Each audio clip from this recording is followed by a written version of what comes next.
Hello বন্ধুরা, কেমন আছেন সবাই?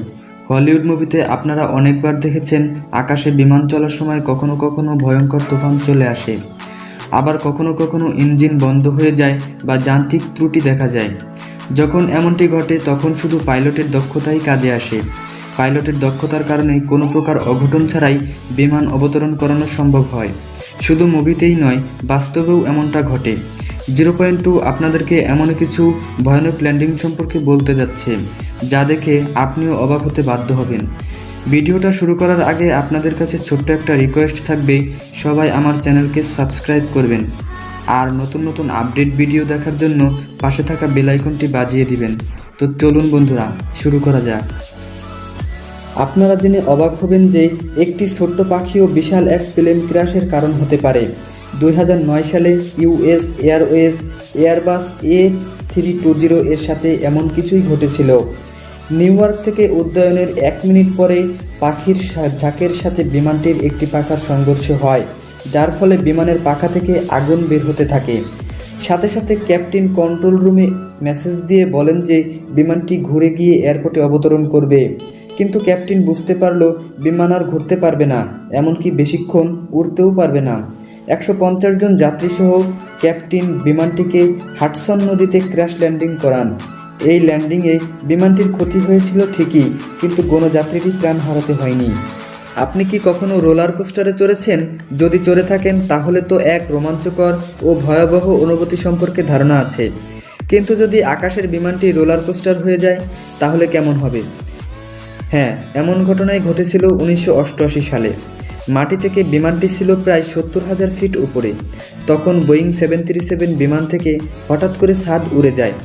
শহর হিলু ও হনুনুর উপর দিয়ে যাত্রার সময় একটি শক্তিশালী বিস্ফোরণ হয় এবং বিমানের 6 জন যাত্রীর মাথার উপর থেকে ছাদ উড়ে যায়।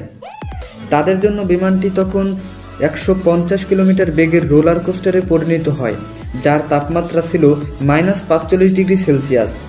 অপরদিকে পাইলটের জন্য প্লেনটি সুরক্ষিতভাবে অবতরণ করাতে অনেক বাধার সম্মুখীন হতে হয়, কারণ এই দুর্ঘটনার সময় প্লেনটির মাত্র একটি ইঞ্জিনই কাজ করছিল। কিন্তু অনেক শুকরিয়া, পাইলট প্লেনটিকে নিরাপদে অবতরণ করান।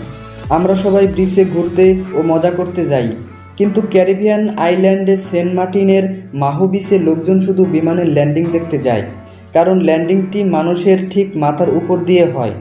এই ল্যান্ডিং করার সময় পাইলটকে সম্পূর্ণ সতর্ক থাকতে হয়। এই এয়ারপোর্টের টেক অফ রানওয়ে একদম ছোট, যার কারণে বিমানকে কম উঁচুতে ল্যান্ড করতে হয়। মাঝে মাঝে তো বিমান মাত্র 10 মিটার উঁচু থেকে ল্যান্ড করে। এই ভয়ঙ্কর ল্যান্ডিং দেখতে হাজার হাজার পর্যটক ভিড় জমায়। এই ল্যান্ডিং দেখার সময় বিমানের ইঞ্জিনের বাতাসে এক ট্যুরিস্ট অনেক দূরে গিয়ে পড়েছিল। এমন একজনকে খুঁজে পাওয়া মুশকিল যে কিনা চলতি বিমান থেকে বের হয়ে থাকে, তবে এটি অসম্ভব নয়। 1990 সালের একটি প্লেন ইউকে থেকে স্পেনের উদ্দেশ্যে রওনা হয়। ককপিটে থাকা পাইলটদের মধ্যে একজনের নাম ছিল টিন্ট। উড্ডয়নের প্রায় 30 মিনিট পর আনুমানিক 1,60,00,000 ফিট উঁচুতে থাকা অবস্থায় টিন্ট রিল্যাক্স হওয়ার জন্য তার সেফটি বেল্ট খুলে দেয়। তখনই হঠাৎ কোনো এক বস্তুর সাথে প্লেনের সংঘর্ষ হয় এবং টিন্টের সামনের জানালার কাচ ভেঙে যায়। সঙ্গে সঙ্গে বাতাসের প্রচণ্ড চাপে টিন্ট জানালা দিয়ে বের হতে থাকে। সৌভাগ্যক্রমে টিন্টের পা ককপিটে আটকে যায়, আর সাথে সাথে তাদের এক সাথী টিন্টের পা টেনে ধরে। প্রচণ্ড বাতাসের জন্য টিন্টের শরীর প্লেনের সেটে আটকে থাকে। দ্বিতীয় পাইলট নিকটবর্তী এয়ারপোর্টে জরুরি অবতরণ করেন। এই ঘটনার পরে টিন্টের হাতে ফ্র্যাকচার হয়েছিল ঠিকই, কিন্তু সে জানে বেঁচে যায়।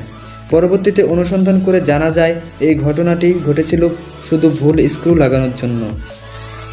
বোয়িং 747 বিমানটি লন্ডন থেকে ইন্ডিয়া, মালয়েশিয়া ও অস্ট্রেলিয়া হয়ে নিউজিল্যান্ড যাওয়ার কথা ছিল, কিন্তু কুয়ালালামপুর এয়ারপোর্ট থেকে উড্ডয়নের কিছুক্ষণ পর এক অদ্ভুত ঘটনা ঘটল। হঠাৎ পুরো বিমানটির ভেতরে ধোঁয়ায় ভরে গেল, আর সেই সাথে পাইলটের জানালা দিয়ে উজ্জ্বল আলোকছটা দেখা গেল, যেটিকে পাইলটের ভাষায় সেন্টেড ফায়ার বলা হয়। তুফান আসলে বিমানের পাখায় এমনটি দেখা যায়, কিন্তু এই ফায়ার পুরো বিমানটিকে ঘিরে ফেলেছিল। বিমানের ইঞ্জিনগুলো বন্ধ হয়ে গিয়েছিল, কিন্তু যাত্রীদের কাছে তখন মনে হচ্ছিল ইঞ্জিন থেকে নীল আগুন বের হচ্ছে।